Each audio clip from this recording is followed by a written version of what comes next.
that it can really clearly identify what nation you're from. No, DNA test can't. It cannot. No, DNA test can't. It cannot. No, DNA test can't. It cannot. No, DNA test can't. It cannot Identify whether you have certain genetic traits that might be from North America, like Canada, or might be from South America as well, right? Right. Yeah. So if you really want to learn about your history and heritage, you have to do that genealogical research.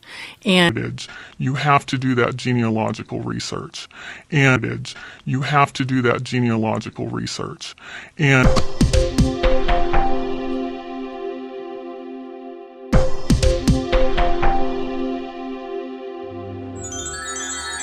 classification of American Indians as Negroes in the United States is a complex and troubling part of American history that sheds light on the ways in which racism and discrimination can operate on a systemic level. One reason for this reclassification was the decision by the U.S. government to implement a policy of assimilation toward Native American populations. The U.S. Bureau of Indian Affairs implemented the so-called Indian Placement Program in the 1950s and 1960s, which aimed to place Native American children in mostly white families and schools, thus acculturating them to American society and breaking their ancestral cultural ties. In this context, the government used the concept of blood quantum to determine a child's racial identity. This concept was based on the idea that a person's race could be quantified by measuring the percentage of their ancestry that was of a certain race. This logic led to the bizarre situation in which a Native American child who had two Native American parents could be reclassified as Negro if the family had African American ancestry, thus allowing the child to be placed in a black family.